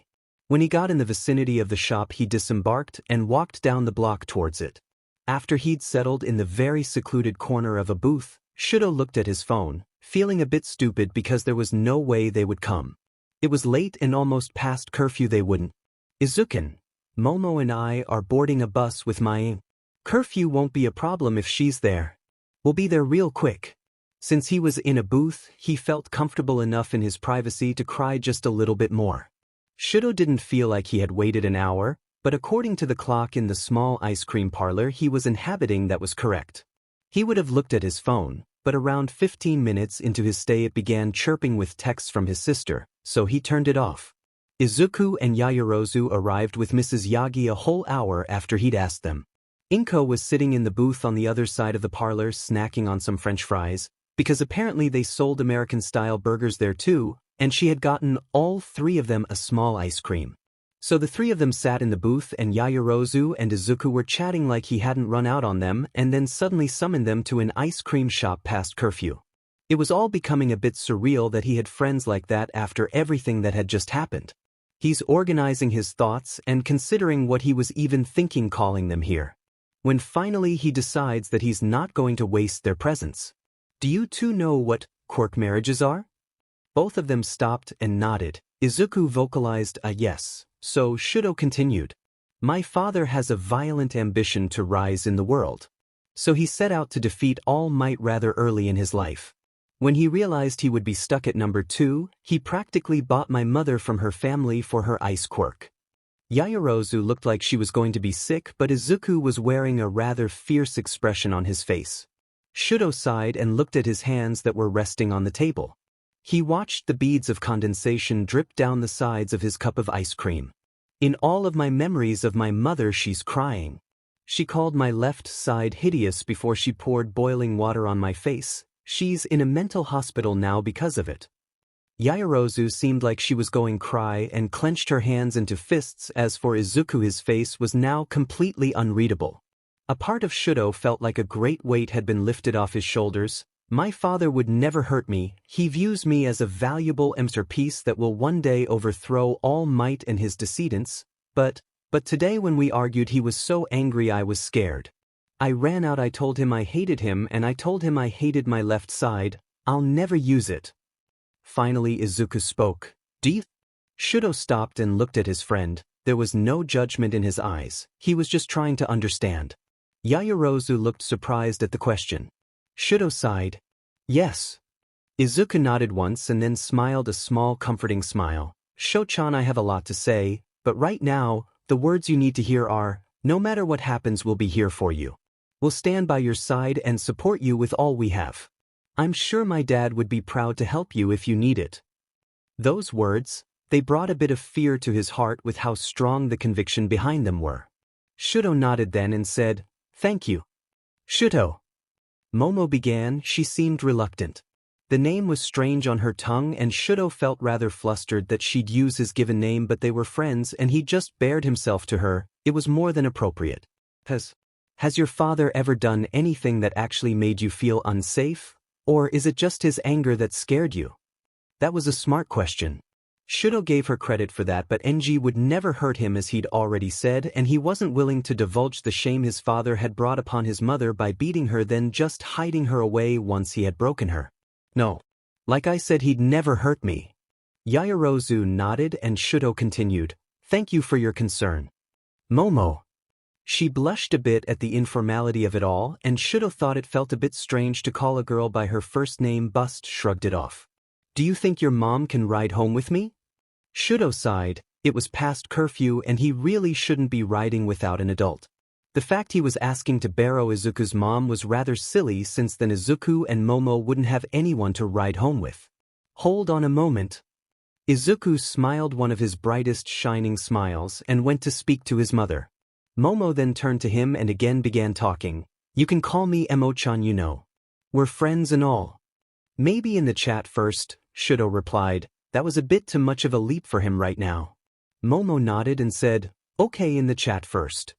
Inko and Toshinori had a suspicion that everything wasn't as happy as the Todoroki family liked to pretend it was in front of the lights and cameras of the media. Of course, no family was perfect, but they believed something was deeply wrong the first time Izuku told them that Shudo had been keeping their friendship as secret not only from Endeavor but his siblings as well. While both of them were only children, the fact that Shudo was the youngest of 4 and wasn't close enough with any of his siblings to be comfortable telling them about his friends was strange. Night Eye hadn't offered up any concerns though, so they had just hoped Izuku would come to them if something happened. Now though, she knew something was wrong. What with the way the boy had run from their picnic only to practically plea for his friends to come to him in such a strange place past curfew. Inko only hoped that Izuku would tell her if anything truly happened. She kept an eye on the 3 children. She'd promised the Yaoyorozes to get Momo home, and now that she was thinking about it, it looked like she'd need to call Toshi to get Izuku so she could take both Momo and Shudo home, because if he wasn't comfortable telling his siblings his secrets, he probably wouldn't think to call them for a ride. The entire situation made her tired. She knew if she didn't have Toshi's support these past couple years, she'd have thrown in the towel ages ago. Now with Izuku's natural empathy, he'd of course set to saving someone before he was even a hero. Inko was so proud of her boy, but she also worried about where this was headed. Would Endeavor accuse them of turning his son against him? She didn't know the man well enough to even begin thinking of his possible responses to the situation they had found themselves in. She munched on her serving of fries a bit more. Really, their family was ridiculous, and of course it is. But she always knew it would be. She had made the choice to fall for that strange and bright boy on the bus in a UA uniform instead of that neighborhood boy all those years ago. Inko had always hoped Izuku would take after her more, and he had, but he'd taken after his father equally, and while it wasn't a problem, he was really the best of them both. It still gave the both of them heart attacks whenever he decided to do something particularly reckless. They'd live, of course, he was their son through and through. More like his father than you'd expect by looking at him, quirkless and all. Suddenly Izuku was bounding over to her with a great big hello smile on his face, and she wanted to sigh again because he looked so much like his father when he was about to do something foolish, and she'd had enough drama for the day. Sho-chan wants to know if you can ride home with him. But I think we both should. Really, she'd expected worse. She'd actually expected Shudo to have to come home with them and a long night of phone calls. But she'd also considered what he was suggesting already. What about Momo? Tomorrow is a school day. Izuku seemed thoughtful, then smiled again before saying all in one breath. Emo-chan lives in the same direction. So if we all ride together it should be fine. I just don't want you or Momo riding home alone, and Dad's time limit is probably up for the day, so he can't come get anyone but me. But you need me to ride home with you just in case there's a creep on the bus. Besides, it's better this way because if we're all together everyone is safe and Dad won't have to come get me and take up even more time. Really, Inko was grateful that her son no longer muttered a mess unless he was thinking to himself and lost in thought, but the amount of explaining in a short PRD he was now capable of was nothing short of amazing. I suppose, she replied as she thought it over, I was already thinking about how I was going to get all of you home, and that's a great solution. Izuku smiled again and then kissed her on the cheek before bounding back towards his friends. Really, that boy was too much like his father. When Shudo finally arrived home, Fuyumi was in his living area again. This time she was crying. Immediately he felt a little guilty that he'd turned his phone off and forgotten about her. Shudo, where have you been? She cried, standing immediately coming towards him. I had no idea where you were or what to do. Shudo didn't frown nor did he smile. I just needed to clear my head. Does he want to see me? His sister shook her head, still angry. He didn't say anything after you left. He went out for a bit and only came home half an hour ago, just to lock himself in his room. Sighing, he nodded, good, and went to his room with Fuyumi calling after him again. He really didn't feel like talking about anything with her. After what happened earlier, any trust he may have had in her was completely gone. Suddenly an idea came into his mind and he turned on his phone and did a quick internet search to figure out how to do what he'd thought of.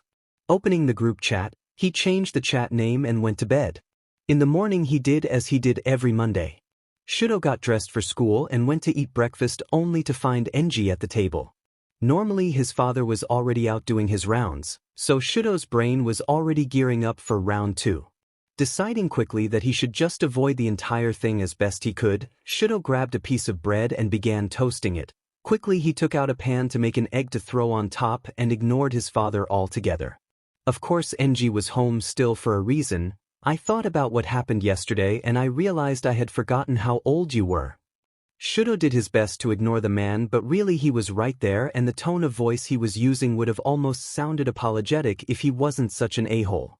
When I realized that, I understood. Your mind is probably a mess and can't see that the path I have given you is the best one. A little bit of teenage rebellion is really normal, but Shudo, you must know you're being foolish. You are no fool and you must realize that your feelings are just a passing result of your age. The toaster dinged and Shudo grabbed it with his left hand and placed the egg on top with a bud of spinach. His feelings were overflowing now and he had to get away. Quickly he grabbed his bag and made for the door. Endeavor just continued, so I'll let you have your little tantrum, do whatever you want. But when you realize that All Might Spawn is just as big a fool as his father and that the path I have made for you is the best one, I have no doubt you will return to me. Shudo froze for a moment, then turned to face his father. You're wrong and I'll prove it. Then left the man sitting there in the kitchen. Izuku woke up from the long night more exhausted than he'd thought he would be. But he had promised his dad that he would get up for school the next day if he was allowed to go help Shudo. Momo was probably feeling their late-night talk as well about now. He looked at his phone for the time and saw he had a message in the chat from Momo. Emo-chan, did you change the chat name Izukin? It's cute. For all heart suit. Izuku took a glance at the chat's title and smiled. A sense of warmth filled him when he saw it. Izukin, nope. But I think it's perfect, Sho-chan. There was no reply forthcoming, but Shudo would see it eventually. Getting dressed tiredly, he went to breakfast with his parents. Mondays, Wednesdays, and Fridays were the only days the three of them ate together. Every other day of the week, All Might started patrol early. His mother made breakfast on those days. The rest of the week he had leftovers from dinner in the morning or made himself something quick. His dad was reading the newspaper as always and smiled when he greeted him. You look good for having had such a late night. Izuku smiled back. I learned from the best after all. His father smiled brighter when Izuku continued, Sir Knight, causing the man to laugh and spit up a bit of blood into his handkerchief. Which would be gross if Izuku wasn't already desensitized to it all. Inko scolded them from her place in front of the stove. You're going to have a fit, Toshi. Please both of you calm down, it's too early for me to be worrying. Both of them chuckled a small apology. When breakfast was almost done cooking, Izuku helped his father set the table and his mother served them both. Giving her husband a quick kiss and her son a peck on the head. How did it all go last night? Your mother told me some, but I'm sure you probably know more. His father asked as they began to eat their soup. Izuku and his mom had rice and eggs as well, but the hero was restricted to liquids for now. Sho-chan had a fight with his father and bolted. I mean some of the things he told me were awful, but none of it was anything that could be considered more than just a bad relationship with his father. I had thought his dad was. Anyways, I don't think he'd want me sharing it. His father nodded sagely. If Shudo hasn't told you anything too serious, then you really can't do much except be there for him. Izuku nodded in agreement. After all, it's not like they could send Endeavor to jail for being a shitty dad. Besides, the only illegal thing he had been told had already been dealt with. Izuku really hoped that Mrs. Todoroki was getting the help she needed. I already promised him that. I even promised him that I'd support him when he became the #1 hero. At that his father sputtered his soup a little in surprise. Have you already given up, Izuku? Shaking his head he laughed. No way. It's just, I've sparred with him for months and we're equals. If we were to compare our strengths when we aren't limited by the laws restricting people without a hero license, I'd put myself way below him. I still want to be a hero. And it would be nice if I could be #1 like you. Suddenly the weight of speaking the words aloud were hitting him.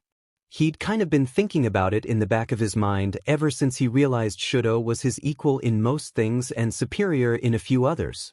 Izuku was better at a few things than the other boy and he'd taken pride in those.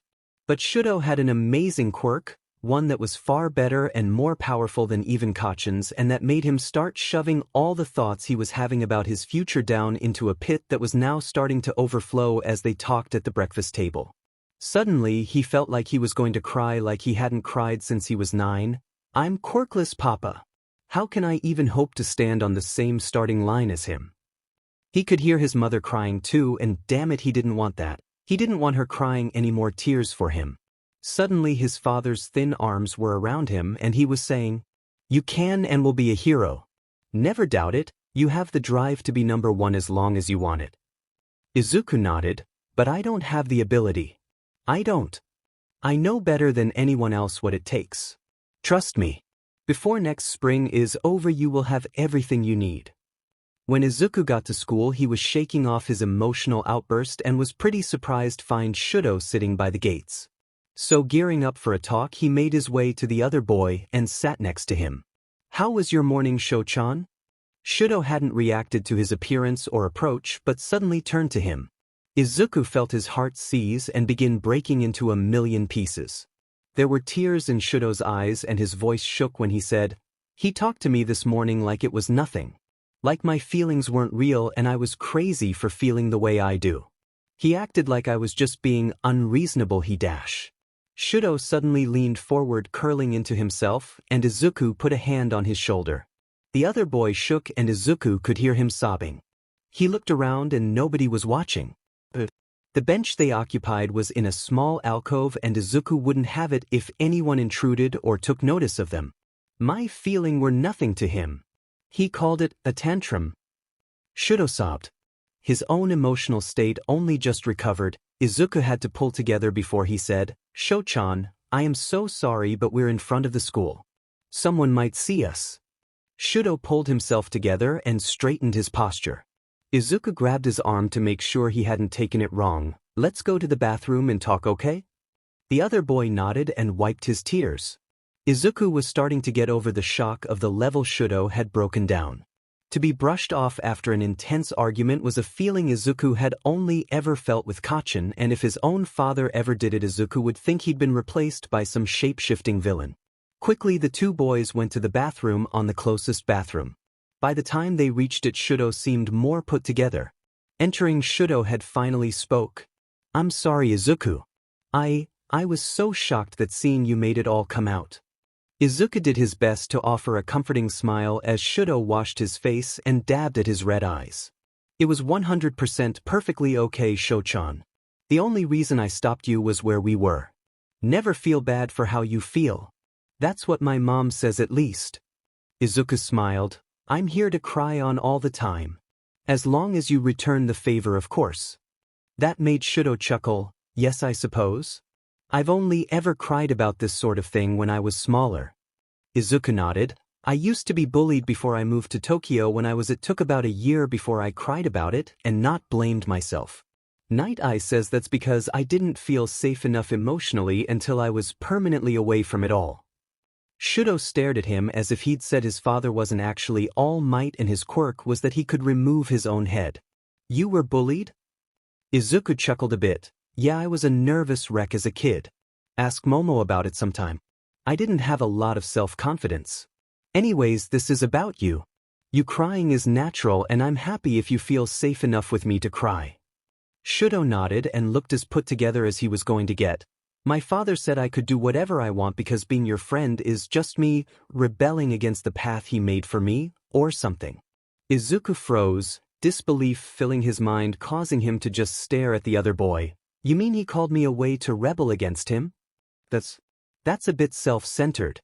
Shudo shrugged. "He's always been that way. He thinks I'm going to be Endeavor 2.0 inch." Izuku frowned at that and wished he could say something that would make it all go away. But he didn't have his father's quirk and didn't have those kind of hopes riding on his shoulders. He could remember the day Recovery Girl told him he was quirkless and his mother cried for his dying dreams but assured him that they always knew it could happen, never explaining how. He had a foggy memory of his father coming into his room late one night after the diagnosis when Izuku was supposed to be in bed. He had pretended that he hadn't been woken by the noise and his father had whispered ever so quietly something that sounded like, "This is all my fault." Izuku was half convinced he dreamed it. But the point stood. He had no idea how Shudo felt at all and it made him feel helpless. So he did the only thing he could do. "Well, you're not him. You're Shudo and you're going to be my best friend who I support no matter what." Shudo looked at him and something in the other boy's face changed. "Me too. I'll support you too." Izuku nodded and smiled. Shudo really had it right when he called their chat Trust Trio. Shudo was pretty embarrassed about the whole crying on his friend thing.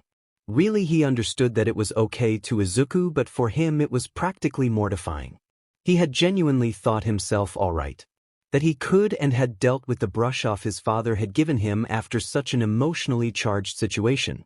But then again, he just felt really numb after that entire conversation with Endeavor, and seeing Izuku just made it all overflow. On some level it was nice to have someone outside of it all he could vent to, and Izuku was apparently a good person to approach. It was just another strange thing to add to the, "I guess that's what friends do" pile. The entire day Izuku was a reassuring presence, and it made Shudo secure in the promises they had all made the night before. When the day was done, Izuku said his goodbyes and promised he'd be on call if Shudo should need him again. Shudo really had no idea what things would be like at home. Would Enji really continue acting like he had that morning? Would he actually explode again like Shudo was expecting? He steeled himself and gathered up his wits on the bus ride home. As usual, no one was on his side of the compound when he got there. It was kind of strange though, since for the past few days someone had been there.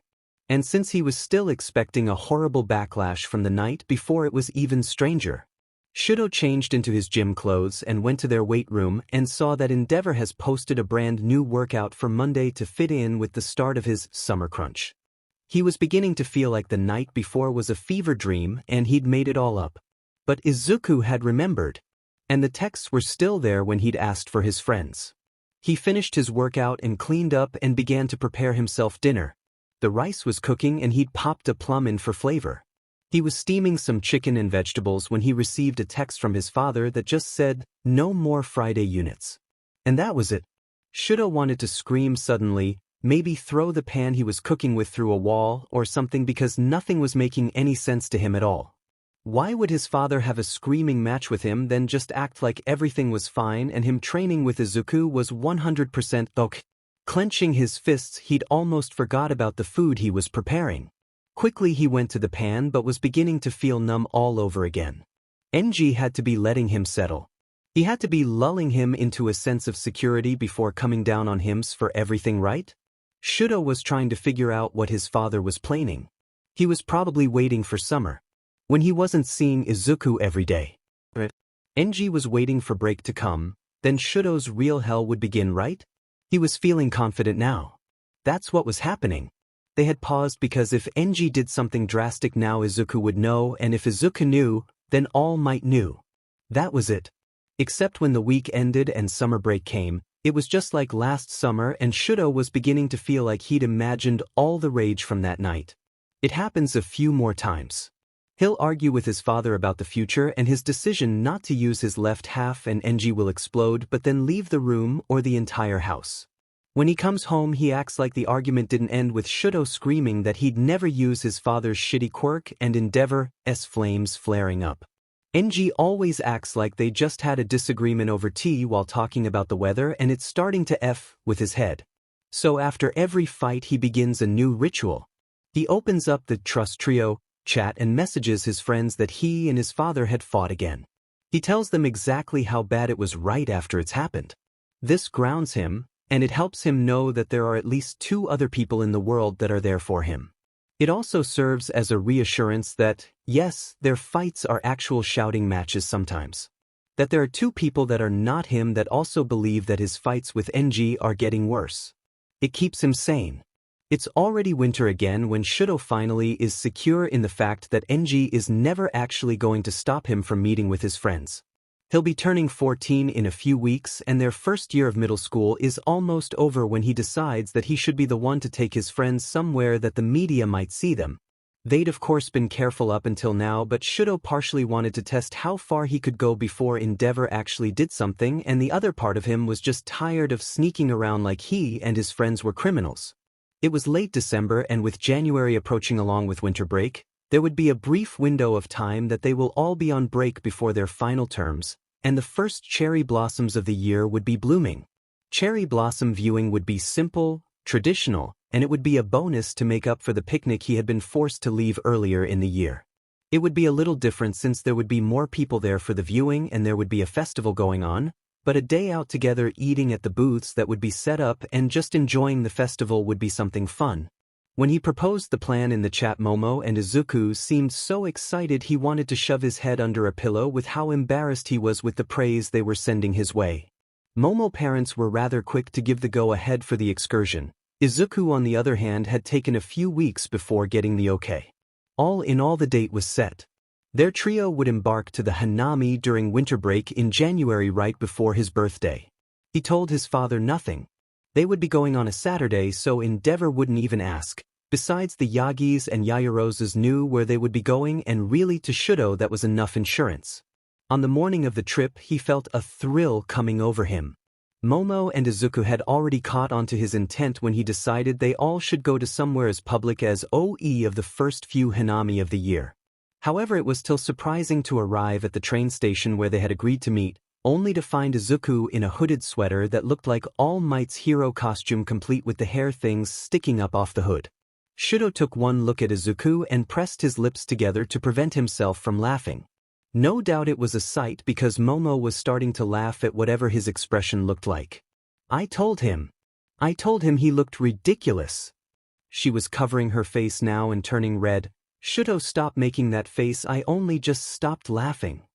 Izuku's indignant response was, it's not ridiculous, Momo. They wouldn't sell them if people didn't buy them. Izuku, I'm sure it's completely different for a fan to buy and wear that than it is for you. Shudo responded, finally pulling himself together. His voice was still strained and his face was still a bit red from holding in his laughter, but all in all he was returning to normal. See? Momo cried in triumph. Shudo agrees with me. Izuku frowned in the exaggerated way that always made Momo laugh. Well, you can both be wrong together. Now let's go. Suddenly he was bounding towards the platform and Momo shook her head. Come on, we can't lose, Small Might, or his parents might never let him out of the house again. Shudo shook his head. Do you really think we can lose him while he's wearing that?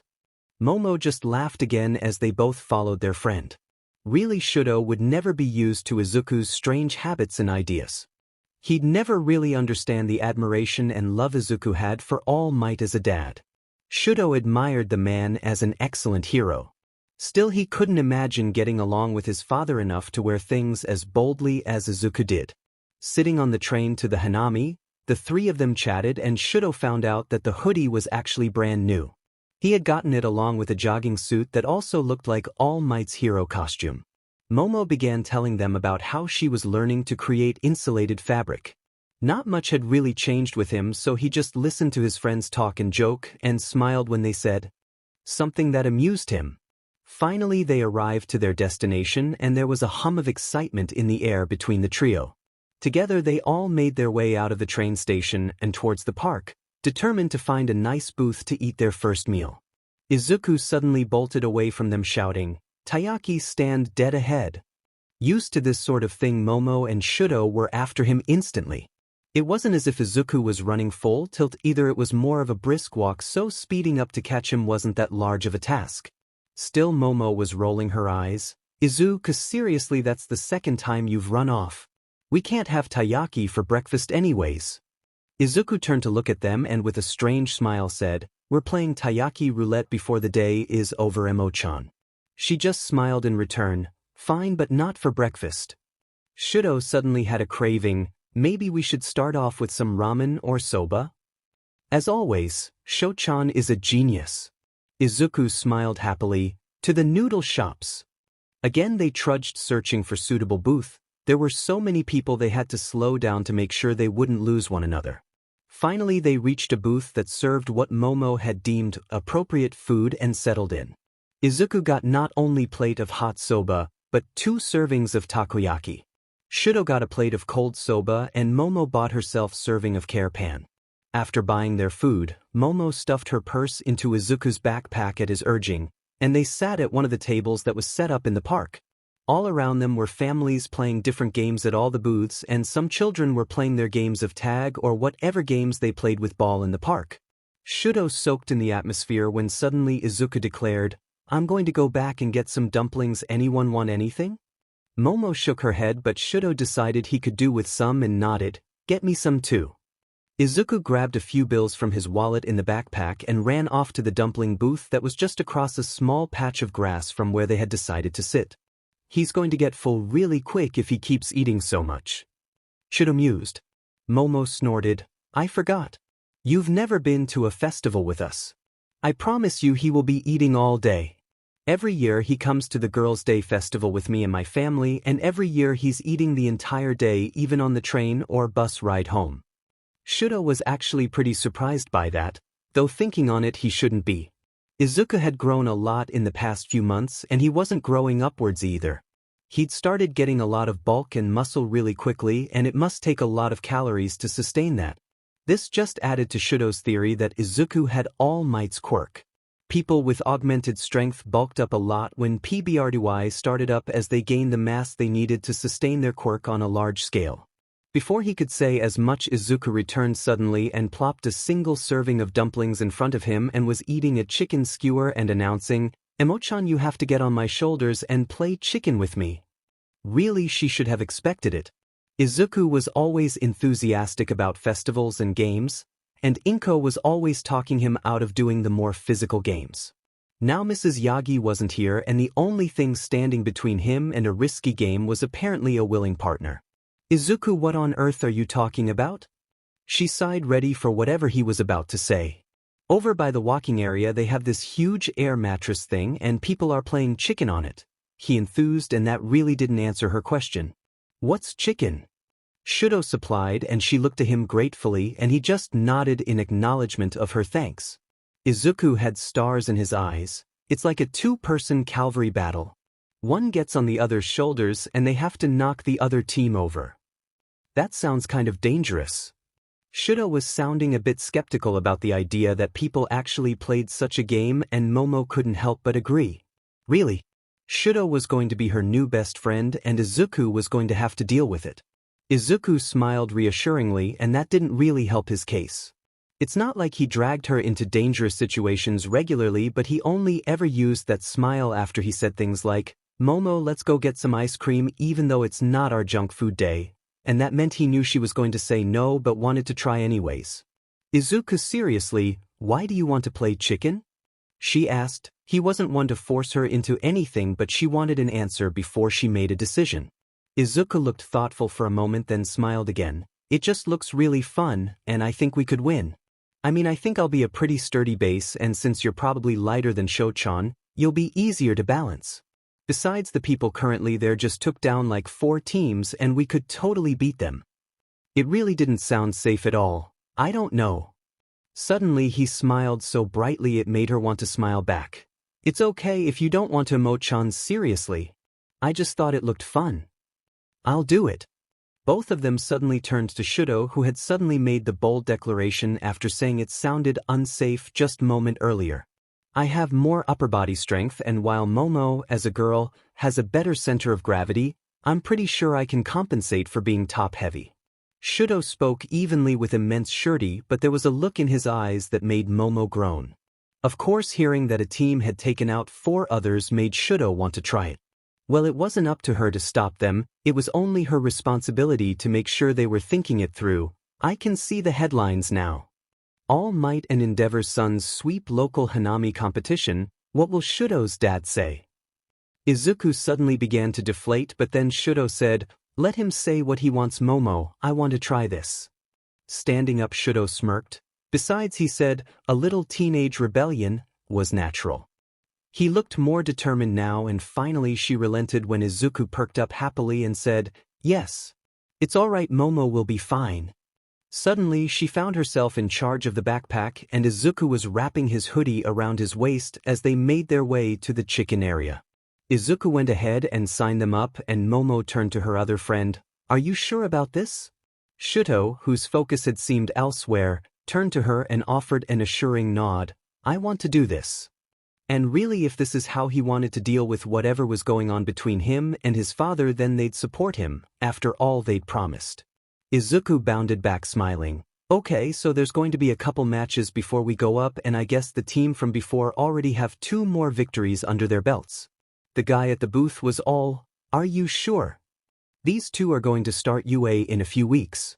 I just laughed. "Of course, I mean really." Shudo shook his head in exasperation, and Momo kind of agreed. "Seriously, just because you got into you didn't mean you were going into the hero course to have such a general warning was pretty silly." But the fact the other team had 7 victories kind of worried her.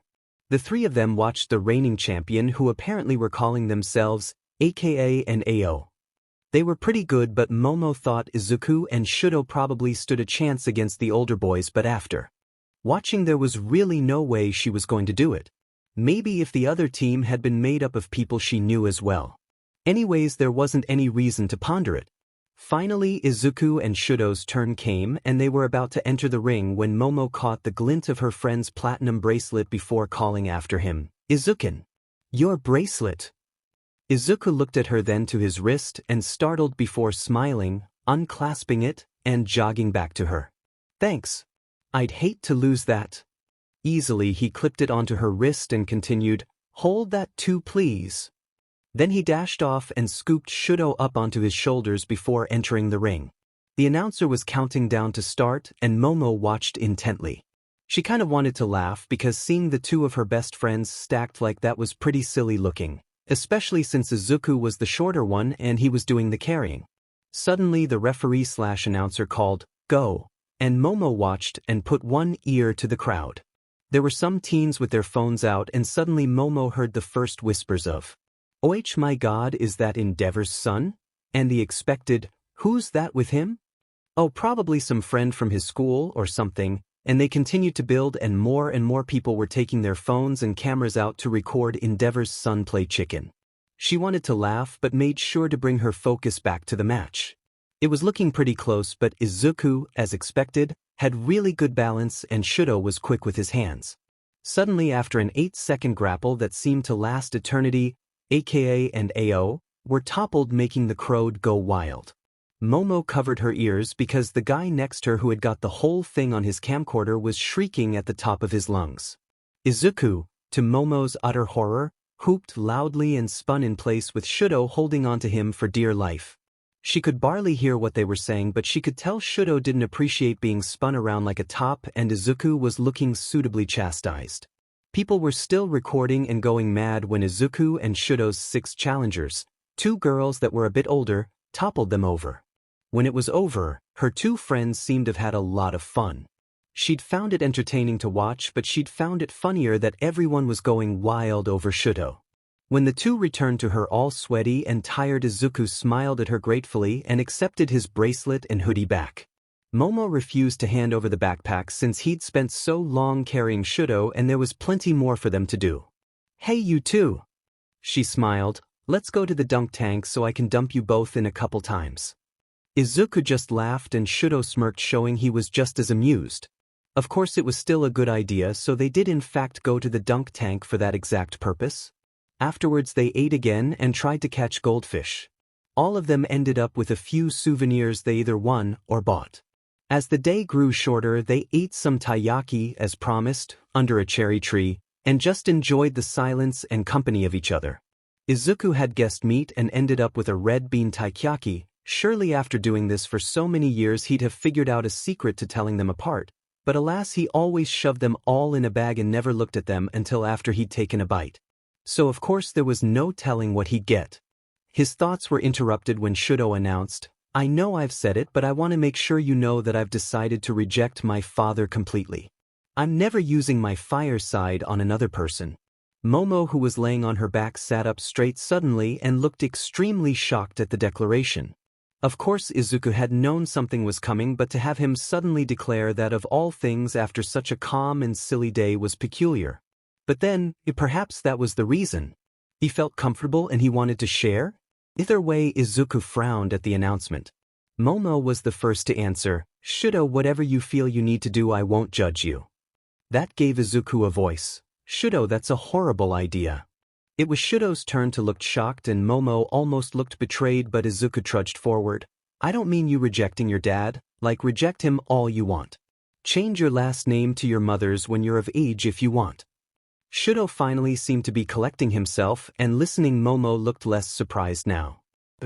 He'd wanted to say a lot of things the night of the ice cream shop meeting, but Shudo had been too raw and hurting to hear them. You can't just shut down a part of yourself. That left half of yours is exactly that, yours and no one else's. Shudo shook his head and frowned. "I refuse to use my father's quirk. I know you can't really understand, but at least dash." "No." Izuku all but shouted. Shudo wasn't understanding him. This wasn't about Endeavor or the fighting.